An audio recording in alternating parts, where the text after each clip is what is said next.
Warahmatullahi wabarakatuh. Ini tahun 2020 ya, Dek ya? Iya, dokter. Oke, sudah hadir semua? Belum, dokter. Ada berapa jumlah isinya? Ada 108, dokter. 180. Saya kasih waktu 10 menit dulu. Hari ini kita kuliah anatomi, ya. Mudah-mudahan waktunya cukup,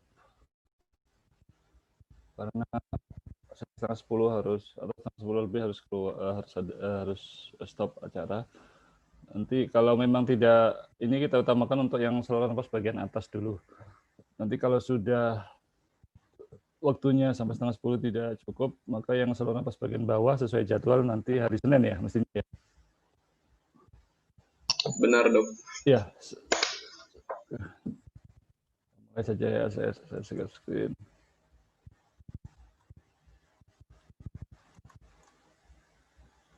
Hostnya minta tolong saya untuk bisa share screen ya.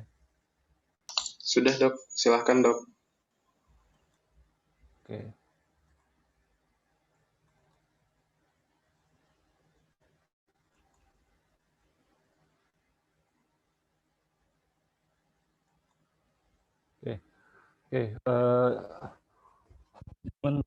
Respiratorius atau dalam bahasa kita juga dengan saluran traktus, saluran human respiratorius itu adalah saluran pernapasan. Jadi human traktus respiratorius itu saluran pernapasan, ya.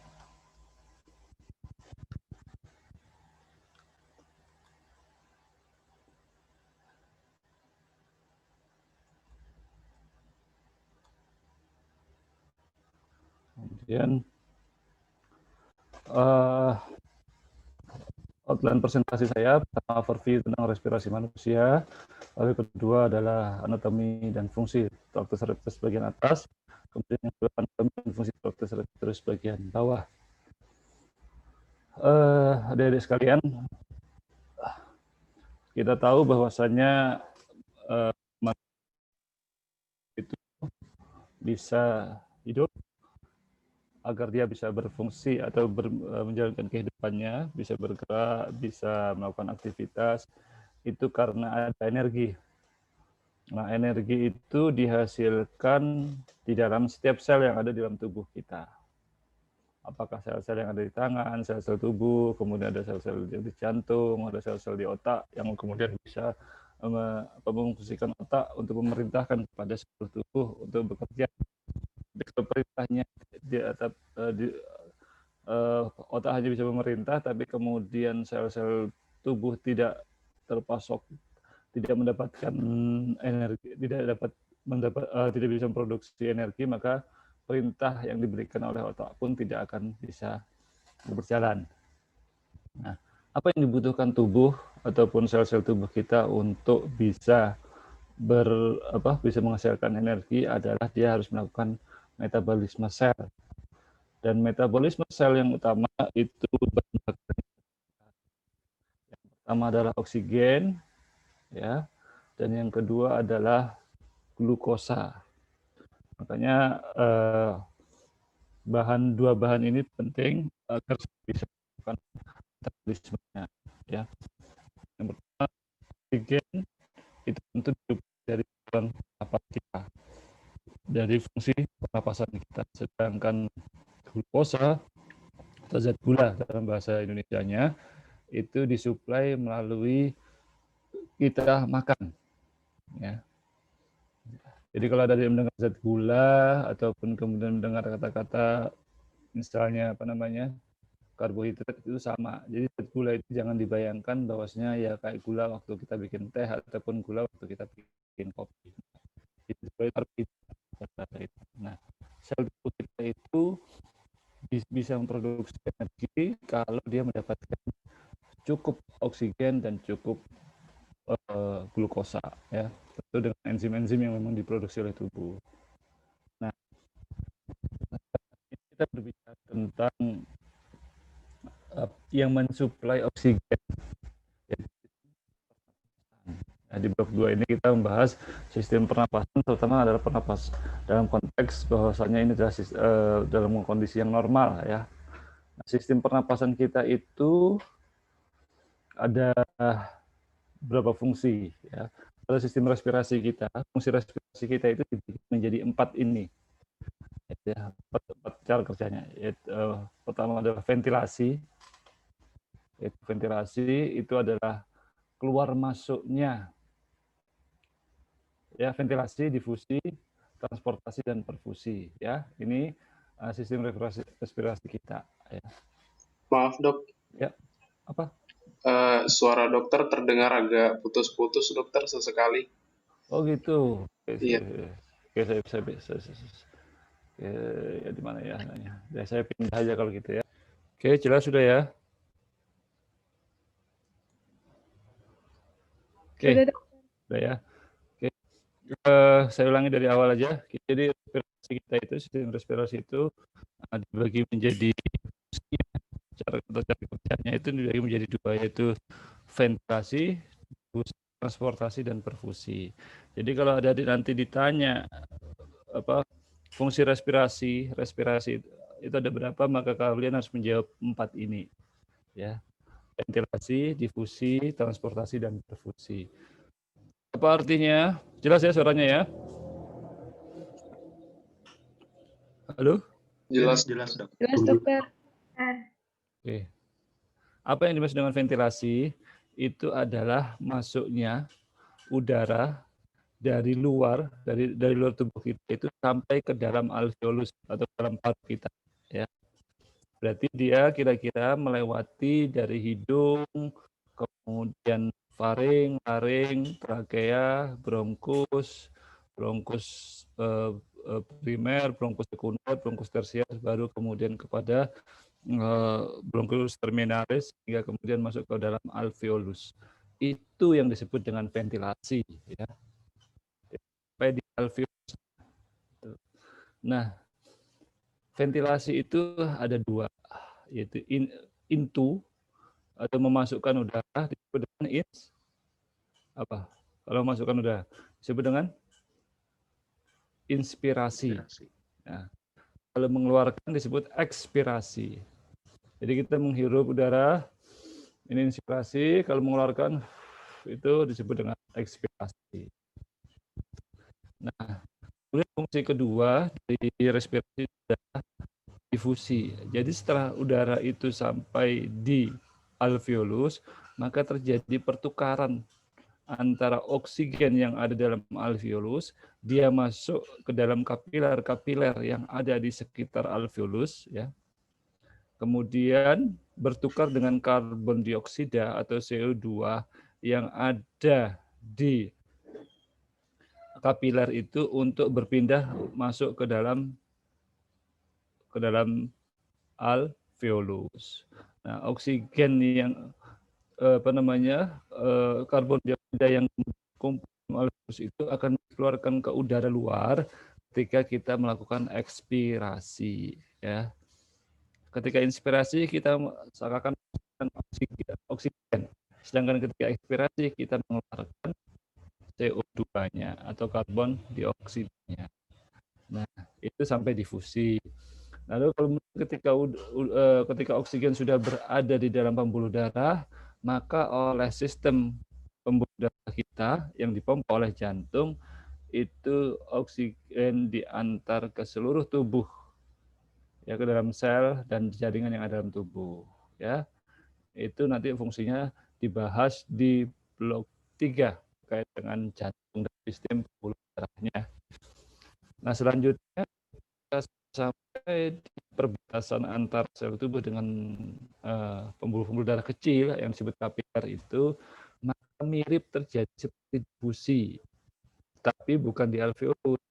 Ini difusinya atau internal respirasi atau perfusi namanya, itu terjadi antara pembuluh darah yang kecil-kecil itu dengan sel-sel yang ada di tubuh dan juga ada di jaringan.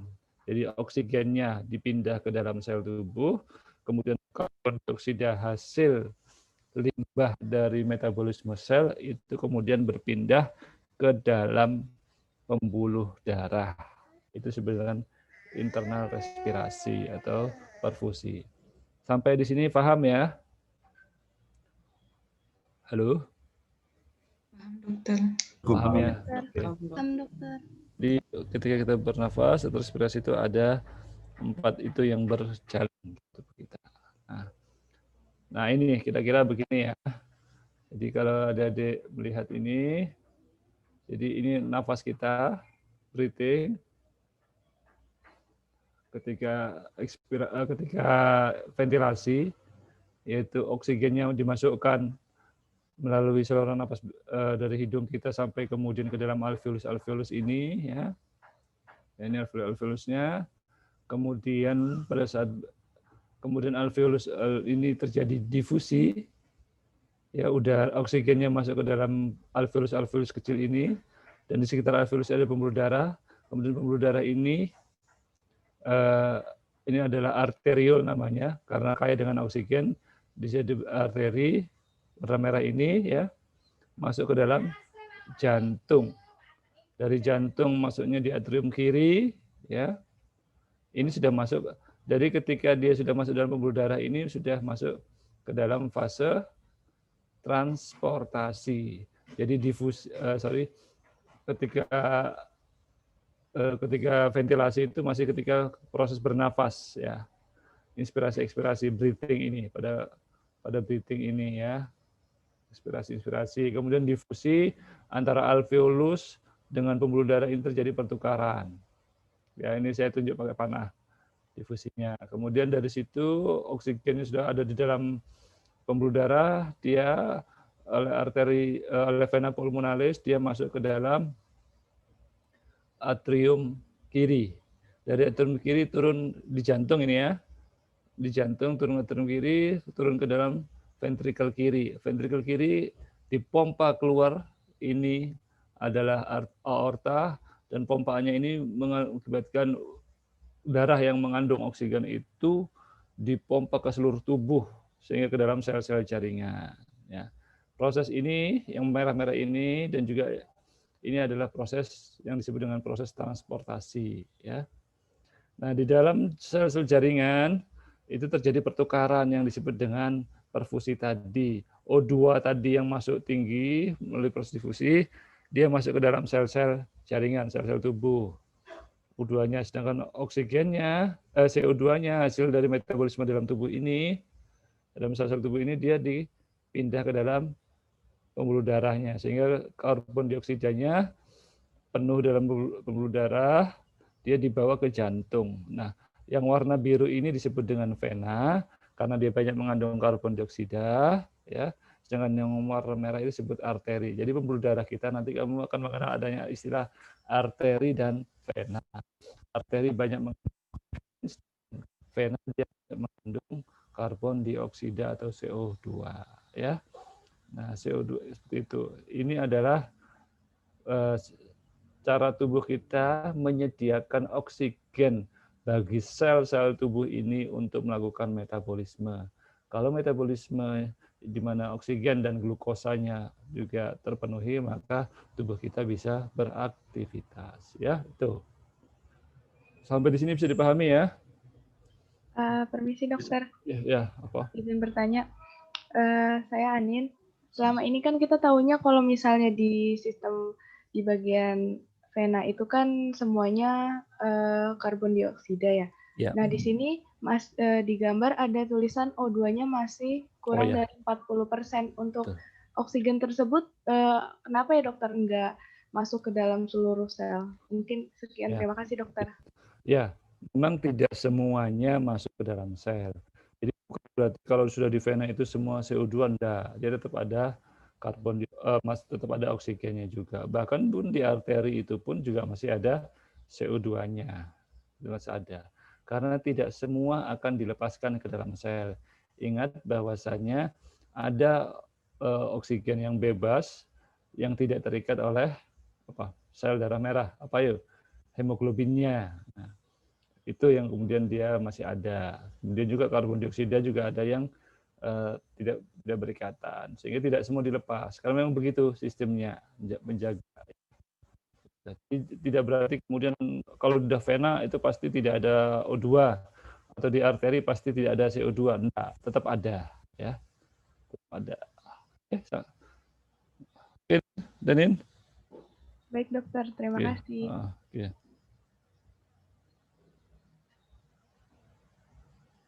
Oke, siap.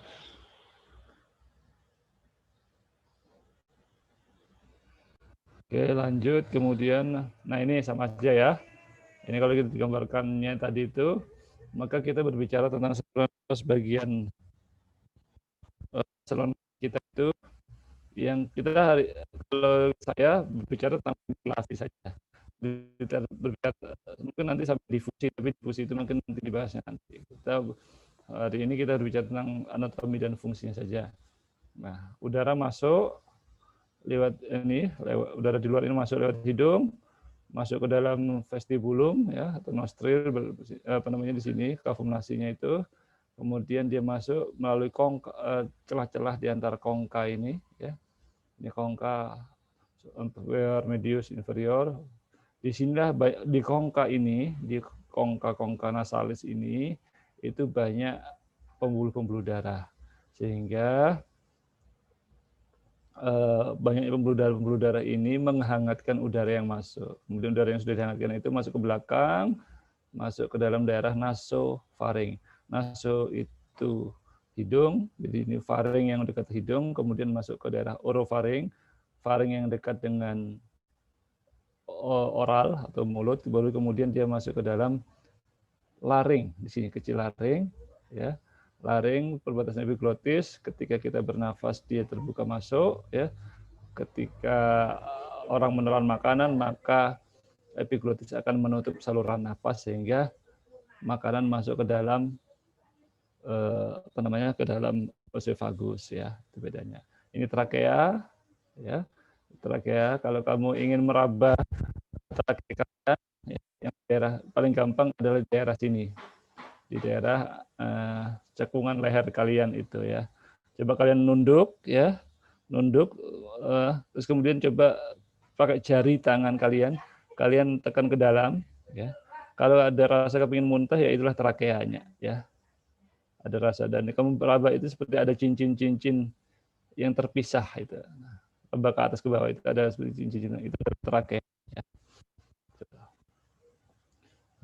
Trakea kemudian dia bercabang di setinggi costa 2 atau dari belakang itu vertebra torakal 4 menjadi bronchus primarius dextra yang ke arah sini, kemudian bronchus primarius sinistra yang ke arah sini ya. Kemudian ini sudah di dalam kafum toraks ya. Oke. Nah ini ya, seperti yang saya dulu. Nah, bronkus itu kemudian masuk ke dalam paru, ya. Ke dalam paru, kemudian dia pecah menjadi 3, yaitu ini bronkus utama, bronkus sekunder. Ada 3 nanti, bronkus sekunder yang ke atas, apex, medius, dan inferior. Baru yang kecil-kecil ini lagi bronkus tersier ya. Masuk ke dalam lagi, dia masuk ke dalam segmen dari paru ya. Kalau bronkus sekunder ini dia masuk ke dalam lobus paru, nanti akan lagi terbagi menjadi segmen-segmen ya. Itu ya. Sampai di sini dipahami ya. Oke. Nah, ini sama juga. Ada hal yang mungkin sedikit apa namanya? Ada dipahami bahwasanya mana sih batas saluran napas bagian atas dan saluran napas bagian bawah. Nah, ini coba upper respiratory tract dan ini lower respiratory tract. Batasnya adalah di sini, ya, di epiglotis ini ya. Nah, kalau di bawahnya epiglotis ini sudah masuk dalam saluran nafas bagian bawah, ya. Jadi trakea perbatasan ini sudah masuk dalam saluran nafas bagian bawah.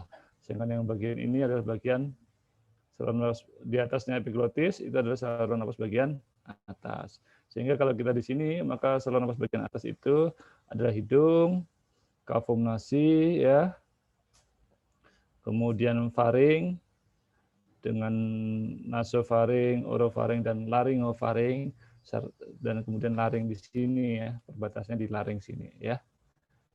itu saluran napas bagian bawah. Sedangkan saluran napas bagian bawah, saluran napas bagian atas.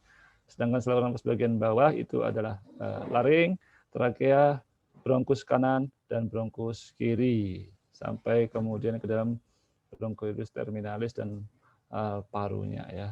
Bronkus primarius dextra itu menjadi 3, bronkus secundarius superior yang ke atas ke lobus superior dari paru, ini lobus ya. Kemudian bronkus sekunder medius ini ke lobus medius, kemudian yang ke inferior maka dia ke lobus inferior dari paru ya. Di bawah ini perbatasan antara kafum torak. Kafum itu rongga ya, rongga torak. Jadi paru kita ini berada dalam satu rongga. Itu rongga, kalau bahasa Indonesia rongga dada, kita dalam bahasa disebut rongga toraks. Bagian depan itu dibatasi oleh muskulus dan juga oleh tulang-tulang dada atau tulang iga ya, dengan musculus intercostalis yang ini merah-merah, kemudian yang ini adalah kostenya, koste 1 sampai dengan koste 12. Itu di dindingnya, yang dinding depan dan ke belakang. Lalu kemudian di bawahnya, ini ada diafragma yang membatasi antara rongga atau kafum torak dengan kafum abdomen atau kafum atau rongga perut ya. Itu. Sampai sini jelas ya? Oke, kita sekarang berbicara tentang yang bagian atas saja. Jadi di sini kita bicaranya di atas.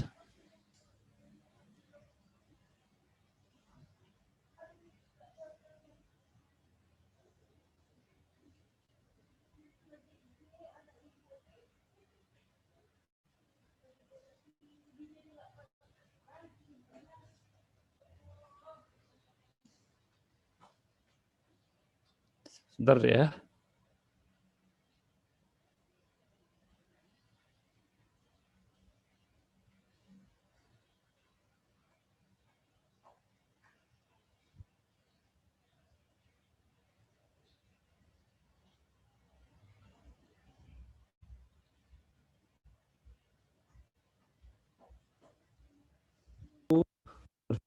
Zona konduksi. Zona konduksi itu zona yang hanya menyalurkan saja, tempat lewat ya, tempat lewatnya udara ya, itu dari hidung, kemudian kafum nasal ya, kafum nasal itu apa berarti? Rongga hidung. Nah, selain berfungsi sebagai zona konduksi, zona yang menghantarkan udara, dia juga berfungsi untuk melembabkan dan menyaring udara. Makanya nanti kalau kita lihat anatomi hidung kita, itu banyak ada pertama situ pertahanannya dibantu oleh adanya bulu-bulu hidung ya. Kemudian nanti di situ ada produksi dari sekret mukus yang kalau mengering jadi apa? Kalau setelah dia berhasil menyaring udara yang masuk, kemudian diproduksi mukus, kalau kering itu jadi apa, Dek? Jadi apa? Kotoran hidung, Dok. Iya, kotoran hidung, namanya upil, Dok. Upil. Itu sebenarnya adalah hasil dari proses pertahanan yang ada di hidung ya. Cukup kamu bisa memproduksi upil banyak. Oke, itu.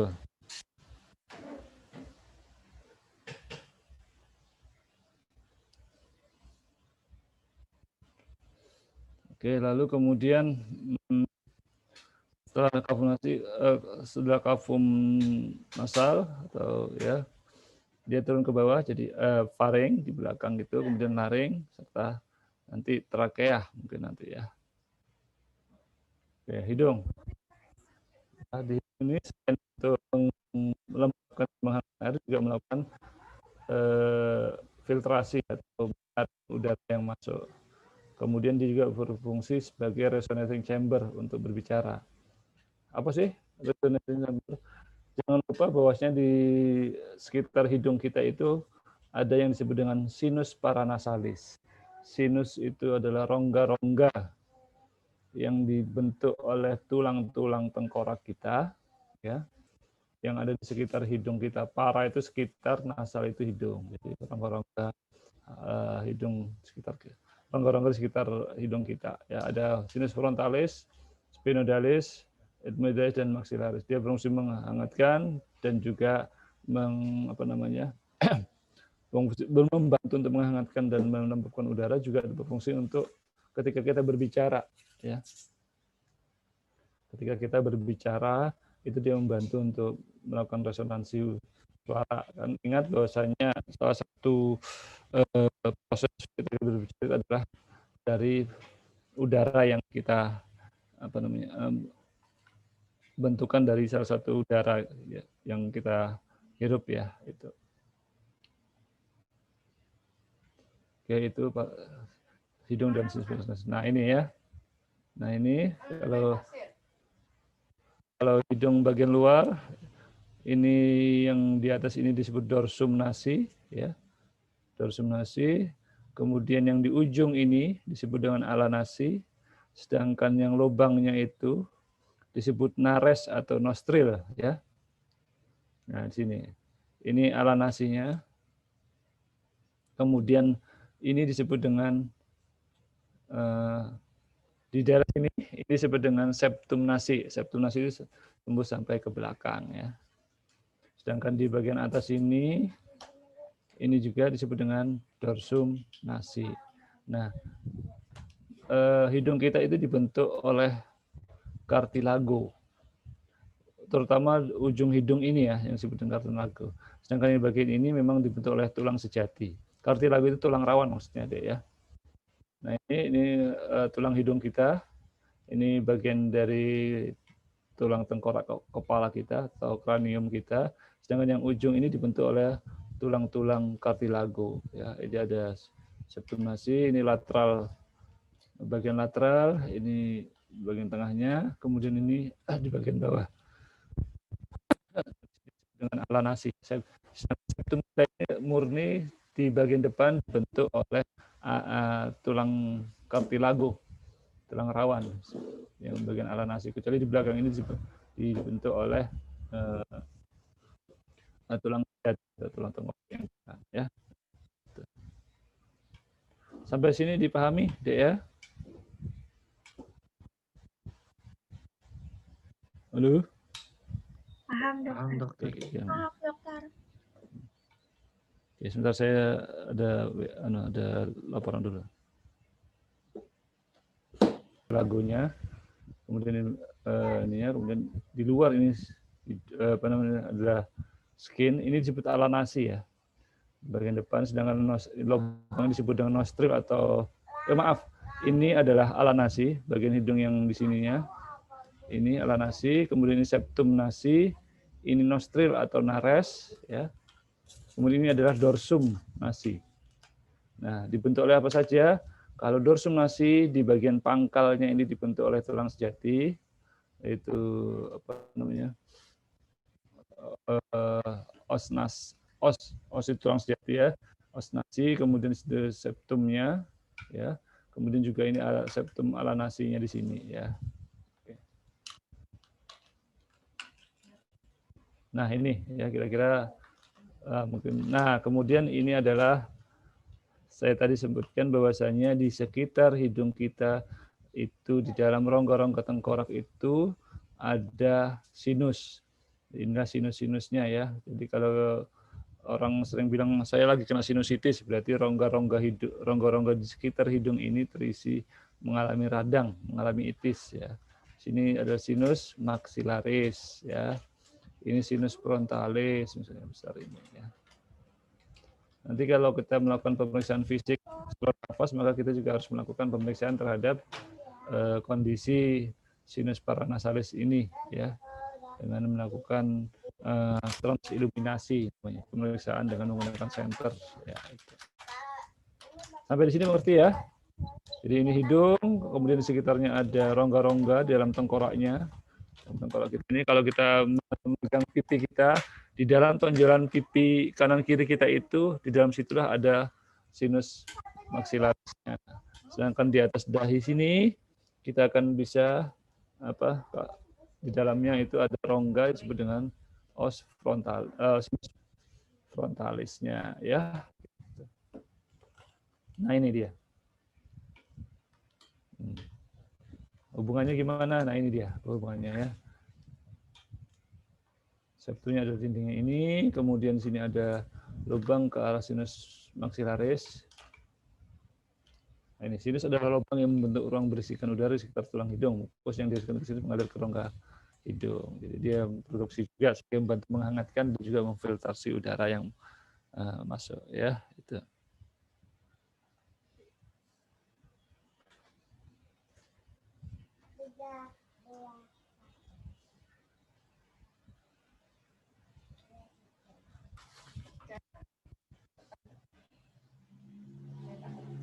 Oke.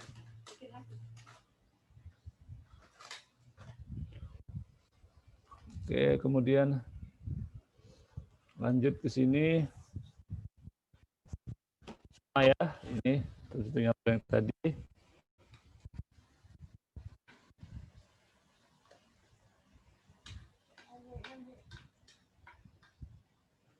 Tuh.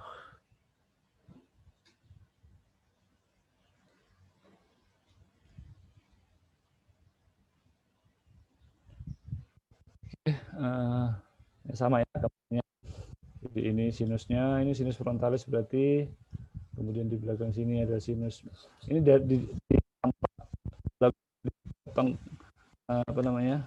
dibelah bagian tengah kepala kita ini, maka kemudian belahan itu dilihat dari samping, maka pastinya seperti ini deh. Rongga hidung, nostril kita, vestibulum atau ya vestibulumnya, rongga hidungnya, kemudian ini ada dorsum nasi, kemudian ini ala nasi dan ini ya, kemudian masuk ini kongka nasalisnya, kongka nasalis superior, medius dan inferior. Ya, nah ini sama ya. Nah di dalam kongka-kongka ini kemudian berisi pembuluh-pembuluh darah.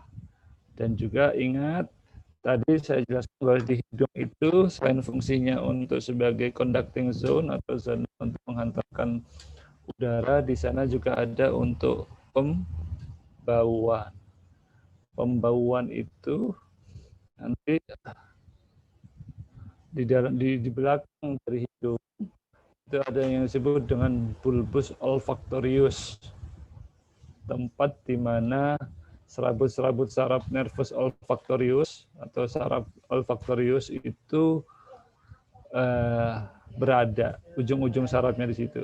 Di ujung-ujung serabut saraf olfactorius itulah yang kemudian berfungsi untuk pembauan, yang bisa membawa ini bau harum, bau busuk, bau apa ya di situ. Karena udara, yang bau kan masuknya lewat udara ya. Nah, ini yang bisa menerima rangsangannya. Mungkin ada bau harum, parfum ini, parfum apa, kemudian bau masakan yang enak, bau masakan sedap, bau masakan yang kurang enak. Nah, ini adalah di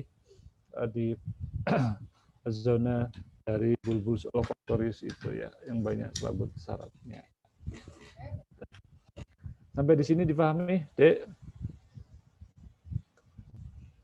Halo? Baik dok, paham dok. Permisi dokter, izin bertanya dok. Yuk, tanya aja. Baik dok, saya Andi Hafiz Ajendra, izin bertanya. Jadi itu ujung-ujung saraf olfaktoriusnya itu menempelnya itu di bagian mana spesifiknya di hidung dok? Nanti kamu dibaca di buku anatomi ada namanya istilahnya bulbus olfactorius di belakang daerah kongka. Jadi di belakang itu ada beberapa tonjolan bulbus namanya. Ya, itu yang berfungsi sebagai radar, sebagai sensor dari pembauan. Nah, dari situ kemudian serabut-serabutnya, serat-seratnya itu menyatu ke nervus olfactorius ini. Dari nervus olfactorius ini terus kemudian dia menghantarkan sinyal itu ke sistem saraf pusat. Disitulah kemudian diterjemahkan, oh ini baunya A, ini baunya B, ini baunya makanan ini, baunya parfum ini, dan lain sebagainya. Gitu, ya. Jadi persis di daerah belakang dari hidung ya. Ini masuk hidung, ini kongka, dari belakang kongka inilah yang ada yang disebut dengan bulbus olfactoriusnya ya. Oke. Gimana, Di? Baik dok, sudah mengerti sekarang. Oke, kita lanjutkan. Oke. Ini loh, sebenarnya bulbus olfactorius itu yang ini. Di sini jadi ada lamina cribrosa. Jadi di bagian atas os nasalis kita ini sebenarnya ada agak tipis ya. Sehingga di situ ada serabut-serabut saraf yang terbungkus oleh bulbus olfactorius. Di sinilah yang kemudian dia bisa ketika ada bau yang masuk melalui udara kita, dia masuk tertangkap sensornya di sini. Ini kongka inferior, kongka medius, dan ini kongka superior, kongka nasalis ya. Di daerah sini ya, bulbus olfactoriusnya. Oke, sampai di situ. Lanjut ya. Nah ini, saraf penciuman persis di atas ini. Nah inilah, yang ini. Kalau di ini tulang hidung kita yang bagian belakang, maka dia yang di sininya kan dilapisi oleh bulbus saraf penciuman ini. Saraf penciumannya langsung. Nah ini namanya bulbusnya, Dek. Bulbus olfactoriusnya, ya. Oke. Paham ya? Sini ya. Oke. Halo? Halo? Paham, dokter. Oke. Iya dokter, paham. Lanjutnya adalah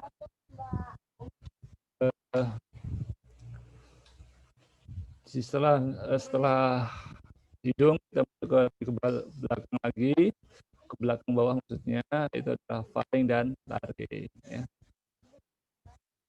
Ini adalah menghubungkan antara kafum nasi dan hidung dan mulut ke daerah laring dan esofagus ya.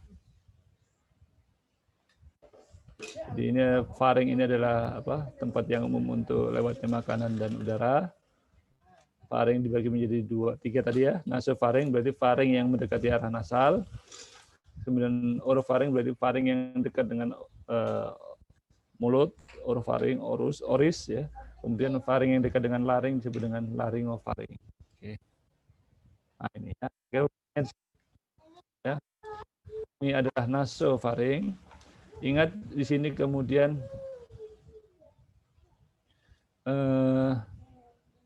ada saluran penting di belakang hidung di daerah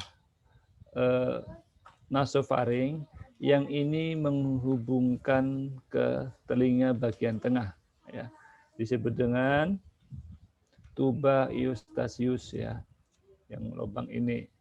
Makanya kalau ada lagi flu, lagi kena influenza, kadang-kadang adik-adik merasa telinganya sakit. Kenapa? Karena lubang ini, tuba ini tertutup. Akibatnya tekanan antara daerah tekanan di dalam rongga telinga bagian tengah itu meningkat, sehingga kemudian agak bikin sakit di telinganya, ya.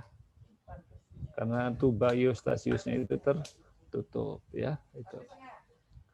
Oke, paham sampai di sini ya. Nah, ini ada Dek, kalian perhatikan di sini ini adalah faring bagian atas, nasofaring. Kemudian ini sampai ke sini adalah faring bagian oris, bagian sejajar dengan mulut, disebut dengan orofaring. Nah, ini orofaring ya. Kemudian faring yang dekat dengan epiglotis ini ya disebut dengan hipofaring ataupun ini epiglotis ya disebut dengan hipofaring ataupun faringofaring ya. Nah, perhatikan ada faring di sini ya, dari hidung ini nasofaring, kemudian ini orofaring yang dekat dengan mulut, kemudian di bawah sini ada hipofaring ataupun laryngofaring. Nah, ingat lihat ada 2 saluran di sini ya. Ada 2 saluran di sini. Yang paling belakang ini adalah eosofagus, tempat masuknya makanan ke dalam gaster atau ke dalam lambung. Tempat lewatnya makanan dan minuman ke dalam gaster atau ke dalam lambung. Di bagian depannya Ini ingat ya, ini dilihat dari sisi samping ya, samping kanan lihatnya. Sedangkan di sini ini adalah trakea dan ini adalah laring ya, daerah laringnya. Nah, kalau kita sedang tidak makan, sedang tidak minum, maka ini epiglotis ini ya, ini ya, epiglotisnya dia terbuka sehingga kita udara akan masuk ke dalam, udara bisa masuk ke dalam sini. Kenapa tidak masuk ke dalam esofagus? Karena esofagus ini diameternya jauh lebih kecil dibanding dengan faring dengan trakea ini. Dia nanti kalau nggak tahu praktikumnya bisa apa enggak ya. Itu bentuknya lebih penyet ya, lebih apa ya, penyet, lebih desak begitu bentukan itu, sehingga udara itu akan lebih masuk ke dalam laring, kemudian masuk ke dalam trakea. Tapi kalau kalian menelan makanan atau menelan lagi minum, maka ketika sampai di sini, refleks kemudian epiglotis ini akan menutup ke bawah sini, ya, menutup ke lubang sini sehingga laring tertutup, makanan akan masuk ke belakang sini, masuk ke dalam esofagus, kemudian masuk ke arah gaster. Makanya kan kalian kalau sedang makan atau sedang minum dilarang untuk dilarang untuk bicara. Kenapa? Khawatirnya pada saat kalian bicara, ini epiglotis itu kan tidak menutup sempurna. Akibatnya dia akhirnya bisa masuk ke dalam saluran pernapasan, mengakibatkan kalian tersedak. Gitu, ya. Itu. Paham ya? Di sini ada epiglotis, ini fungsinya salah satunya itu. Nah, ini sama aja penjelasannya ya.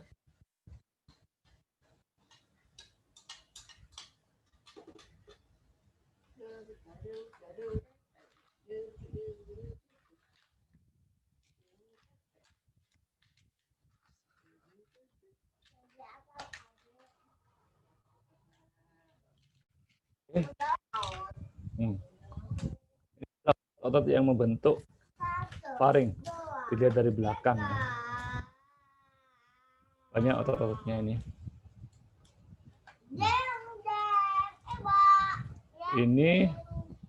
Ini kalau kita dibelah dua dari belakang, maka kita lihat bahwasanya ini adalah epiglotis, ya. Ini adalah lidah, ya. Kemudian ini adalah lubang dari laring. Sedangkan ini kebetulan kemudian lubang laring itu masuknya ke depan sini ya. Sedangkan di belakangnya ini, kemudian dibelah ini adalah esofagusnya. Ya. Jadi di belakang dari laring, dan kalau laring lurus masuk ke depannya sini, di bagian depan itu nanti adalah trakea. Di belakang itu tadi adalah esofagus ya. Nah, inilah. Jadi ini tadi esofagusnya, ini kemudian trakeanya ya. Nah, ini yang disebut dengan epiglotisnya tadi ya. Jadi kalau kemudian dia ini epiglotis, ini pita suara ya.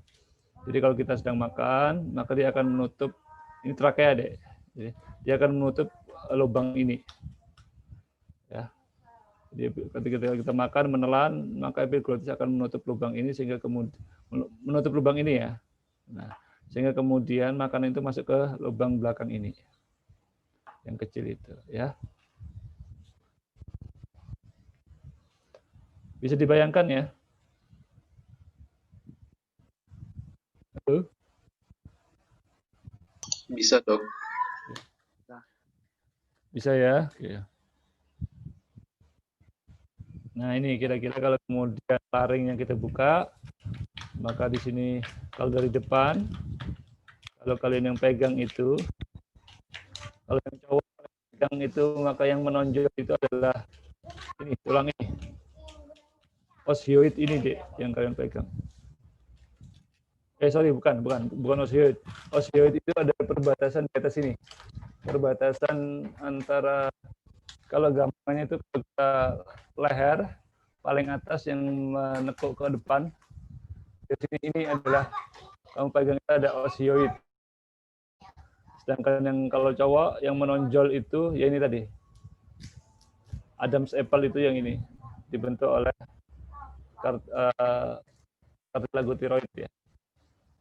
Di belakang kartilago tiroid inilah adanya epiapical cord kemudian di sini ya. Sedangkan ini ada epiglotisnya. Ini dari depan. Jadi epiglotis itu akan menutup posisinya di belakang. Kalau kita dia akan menutup ke depan. Depan ini ya. Sama ini. Kalau ini dari samping dia akan menutup ke depan ini sih. Menutup kalau ketika makan dia akan menutup ke depan sini sehingga menutup menutup laring dan trakea sehingga masuknya ke belakang sini ya. Kanannya. Oke. Ini saraf-sarafnya ya. Saraf-saraf sensor. Nanti di daerah sini, di daerah samping sini ada nervus trigeminus namanya. Ini yang akan mempersarafi daerah di bawah sini, kemudian daerah tengah, dan juga mempersarafi daerah ini. Jadi nanti kalau kalian berbicara anatomi, selain berbicara tentang struktur muskulus, tulang, kemudian lain, maka yang penting juga adalah struktur dari nervus, saraf, dan juga struktur dari pembuluh darahnya. Paham ya? Ada 12 saraf di kranial di kepala kita itu yang penting sekali yang kalian harus tahu. Saraf tolong kalian cari saraf nomor 1 sampai 12 itu saraf apa saja ya untuk di wajah kita itu dan kepala. Cranial nerve ada 12 itu ya. Oke, ini kira-kira pembentukannya. Ingat bahwasanya di samping itu juga akan ada pembuluh-pembuluh darahnya. Saya sampaikan tadi ya. Nervus carotis, kemudian ada arteri carotis yang kemudian dia ke atas, dia arteri carotis inilah yang mempersaraf kanan dan kiri. Dia yang menyuplai oksigen dan glukosa, zat gula ke bagian kepala kita ya. Nervus. Jadi kalau kalian begini, yang berdenyut itu, ya, coba kalian cari di sekitaran muskus itu, yang berdenyut itu adalah arteri karotis ya. Dan yang venanya ini vena jugularis namanya. Ini adalah 2 pembuluh darah penting yang berjalan menuju dan keluar dari kepala kita ya, dari daerah kranium kita. Itu arteri karotisnya yang warna merah, kemudian venanya itu vena jugularisnya ya. Nah, di daerah sini kalian akan bisa merasakan adanya detakan dari arteri karotis. Bisa raba semua enggak? Seperti yang saya ragakan ini. Ya, persis di daerah samping kanan dan kiri sini. Bisa dapat semua? Dapat ya. Nah, itu adalah detakan dari arteri karotis ya.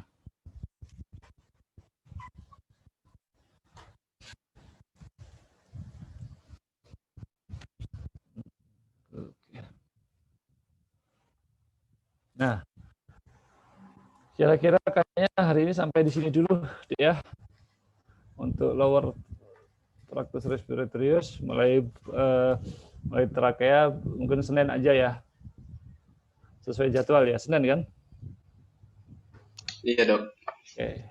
Ada pertanyaan dulu untuk anatomi saluran napas bagian atas? Dokter izin bertanya. Nah, saya kan ada baca kalau ketika ada operasi trakeotomi itu dia dilubangi di bagian krikoid kartilage. Itu kan sudah daerah mau ke trakea kan, Dok? Ya, betul. Kemudian orang yang kemudian bernapas melalui trakeotomi itu bagaimana dia proses penyaringan, kan dia tidak melewati saluran napas atas, Dok, tidak melewati yang hidung, tidak dihangatkan, tidak disaring duluan. Nah, kemudian kayak apa supaya dia nafasnya itu bersih sebelum masuk ke paru-paru, Dok? Itu salah satu kekurangan atau kelemahan dari tracheotomy untuk infeksinya, kemudian banyak sekret yang keluar karena ingat bahwasanya saluran nafas kita dari hidung sampai bagian bawah bahkan sampai alveolus itu tetap punya sistem pertahanan. Tentu berbeda-beda sistem pertahanannya ya. Kalau di atas mungkin ada bulu-bulu hidung yang lebih utama, kemudian ada pembentukan mukus. Hanya yang di bawah ini terjadi pembentukan mukus. Makanya harus kalau orang dengan dipasang tracheotomy, maka dia harus sering-sering dibersihkan, disuction saluran nafasnya itu mukus bisa keluar gitu. Atau dibatukkan sehingga banyak keluar. Ya memang kelemahannya itu kekurangan dari tracheotomy itu adalah sistem pernapasan pertahanan yang bagian atasnya nggak berfungsi gitu loh. Jadi udara yang masuk itu ya lebih mudah orang terkena infeksi nantinya. Ya. Jadi, ya paham deh ya. Baik dok, terima kasih dok. Ada lagi yang tanyakan? Permisi dokter. Ya. Gimana? Bertanya dok, kalau untuk dahak sendiri dok, kalau misalnya kita lagi batuk, apakah dia itu berasal dari bagian nasal atau faring di bagian atas dok? Terima kasih dokter. Pembentukan dahak tergantung. Dahak itu bisa diproduksi dari bagian nafas bagian bawah biasanya kalau dahak ya. Tergantung infeksinya, tergantung di daerah daerah saluran nafas bagian atas pun bisa memproduksi dahak, terutama di daerah faring dan di daerah nasofaring itu juga bisa memproduksi dahak. Di bagian nafas bagian bawah, terutama di bronkus pun itu juga bisa memproduksi dahak, tergantung yang infeksi bagian mana atau yang terkena penyakit bagian mana, ya. Itu masih bisa seperti itu. Oke. Baik dokter, terima kasih. Ada pertanyaan lagi? Dokter, saya izin bertanya dokter. Untuk yang orofaring itu dokter, batasnya itu apakah dia itu setara dengan epiglotis atau tulang hyoid dokter? Setara dengan epiglotis. Epiglotis. Ya. Baik dokter, terima kasih dokter. Ya.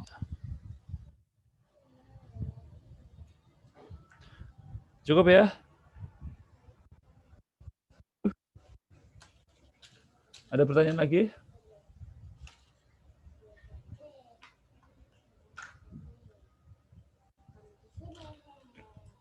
Halo. Misi dok, izin mau tanya. Jadi apakah mayoritas organ yang ada di bagian hidung atas tuh fungsi utamanya itu hanya untuk menghangatkan dan mengatur arah udara saja, Kak dok? Jadi dia di hidung itu sebenarnya berfungsi sebagai conducting zone, zona konduksi, menghantarkan udara dari luar ke dalam faring, ya, dan selanjutnya ke dalam laring untuk masuk ke dalam trakea. Nah, di dalam zona konduksi itu di hidung itu dihangatkan dulu dan dilembabkan. Agar apa? Agar udara yang masuk ke dalam tubuh kita itu sesuai dengan tidak membahayakan dari saluran nafas bagian bawah kita, ya. Itu. Yang kedua juga membersihkan tadi, melakukan filtrasi agar bakteri-bakteri ataupun zat-zat yang berbahaya itu tidak sampai masuk ke dalam tubuh kita, ya. Itu. Oke. Gimana? Cukup ya?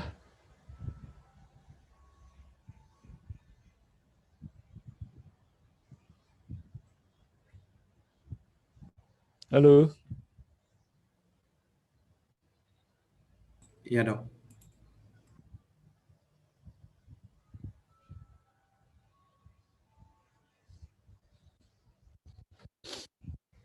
Cukup? Iya dok, saya rasa sudah cukup dok. Oke, dulu ya. Nanti apa caranya? 2:30 ya.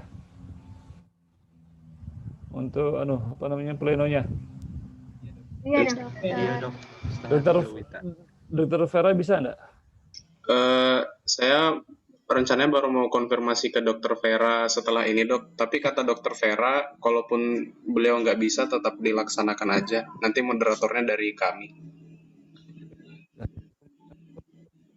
Bagian atas, bagian bawah hari Senin jam berapa itu kuliahnya?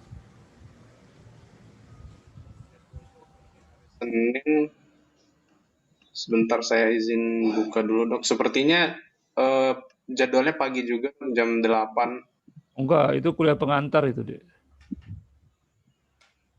Sebentar saya buka jadwal dulu.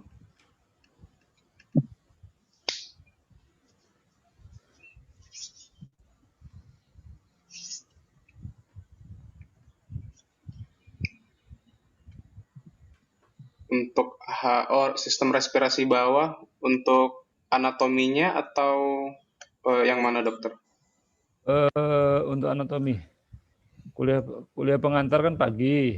Iya dok. Kuliah pengantar itu pagi hari Senin, lalu hari Selasa itu hari Selasa praktikum. iya Kalau kuliahnya nggak ada lagi kah? Kuliah anatominya tidak ada dokter. Gitu. Iya. Terus habis Senin itu setelah pleno ada acara apa? Senin itu jadwalnya ada kuliah pengantar Dokter Marwan, lalu DKK 1, lalu fisiologi dasar respirasi dok oleh Dokter Endak. Oh, fisiologi ada kuliahnya itu? Ada dok. Oke, ada ya kuliahnya. Oke, kalau begitu untuk ini, untuk apa namanya, kalau bagian bawah itu sekaligus hari Senin aja pagi setelah kuliah pengantar ya. Jadi kan DKK-nya jam 10 kan? Iya dok, jam 10. Ya, ya udah itu kuliah pengantarnya jam 8. Paling sebentar aja kemudian lanjut dengan lanjutan kuliahnya ini ya. Oke. Baik dokter. Baik dokter. Satu ya kuliahnya ya, kuliah traktus respiratoris itu jadi satu ternyata. Oke, ya sudah itu aja. Oke. Cukup ya? Halo? Iya dok. Cukup ya? Baik. Baik dok. Terima kasih. Assalamualaikum warahmatullahi wabarakatuh.